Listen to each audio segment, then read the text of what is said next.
He's too young for all that. Nurse Hopkins exclaimed, "Nonsense," Hastings replied condescendingly. "Clearly, I don't expect him to master any of this anytime soon, but it is never too early to begin a duke's education." "He's not a duke," Nurse muttered, "he will be." Hastings turned his back on her and crouched beside his son, who was building an asymmetrical castle with a set of blocks on the floor.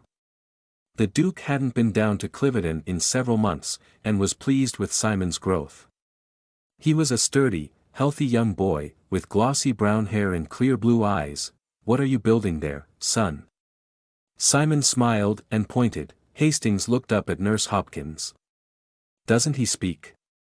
She shook her head. "Not yet, Your Grace." The Duke frowned. "He's 2. Shouldn't he be speaking?" "Some children take longer than others, Your Grace." "He's clearly a bright young boy." "Of course he's bright. He's a Basset." Nurse nodded. She always nodded when the Duke talked about the superiority of the Basset blood. "Maybe," she suggested, "he just doesn't have anything he wants to say." The Duke didn't look convinced, but he handed Simon a toy soldier, patted him on the head, and left the house to go exercise the new mare he'd purchased from Lord Worth. 2 years later, however, he wasn't so sanguine. "Why isn't he talking?" He boomed. "I don't know," Nurse answered, wringing her hands. "What have you done to him?" "I haven't done anything. If you'd been doing your job correctly, the Duke jabbed an angry finger in Simon's direction, would be speaking." Simon, who was practicing his letters at his miniature desk, watched the exchange with interest. "He's 4 years old, for God's sake," the Duke roared. "He should be able to speak." "He can write," Nurse said quickly. "5 children I've raised, and not a one of them took to letters the way Master Simon has. A fat lot of good writing is going to do him if he can't talk." Hastings turned to Simon, rage burning in his eyes. "Talk to me, damn you."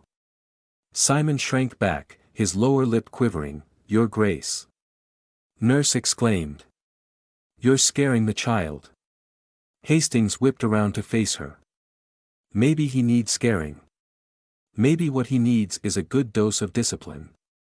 A good paddling might help him find his voice." The Duke grabbed the silver-backed brush Nurse used on Simon's hair and advanced on his son. "I'll make you talk, you little, no." Nurse gasped. The Duke dropped the brush. It was the first time they'd ever heard Simon's voice. "What did you say?" The Duke whispered, tears forming in his eyes. Simon's fists balled at his sides, and his little chin jutted out as he said, "Don't you itch." The Duke's face turned deathly pale. "What is he saying?" Simon attempted the sentence again. D, my God," the Duke breathed, horrified. "He's a moron." "He's not a moron." Nurse cried out, throwing her arms around the boy. Don't you hit. Simon took a deep breath. "Me." Hastings sank onto the window seat, his head dropping into his hands. "What have I done to deserve this? What could I have possibly done?" "You should be giving the boy praise," Nurse Hopkins admonished.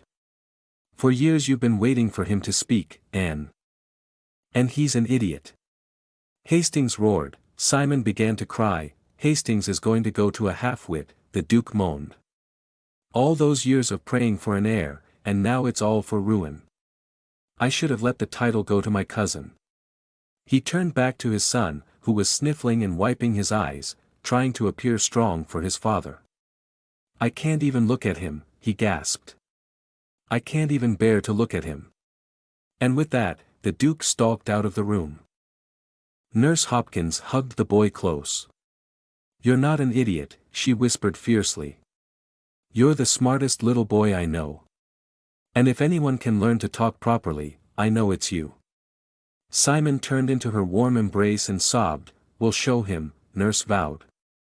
"He'll eat his words if it's the last thing I do." Nurse Hopkins proved true to her word. While the Duke of Hastings removed himself to London and tried to pretend he had no son, she spent every waking minute with Simon, sounding out words and syllables, praising him lavishly when he got something right, and giving him encouraging words when he didn't. The progress was slow, but Simon's speech did improve. By the time he was 6, dot had turned into don't, and by the time he was 8, he was managing entire sentences without faltering. He still ran into trouble when he was upset, and Nurse had to remind him often that he needed to remain calm and collected if he wanted to get the words out in one piece. But Simon was determined, and Simon was smart, and perhaps most importantly, he was damned stubborn. He learned to take breaths before each sentence, and to think about his words before he attempted to say them. He studied the feel of his mouth when he spoke correctly, and tried to analyze what went wrong when he didn't.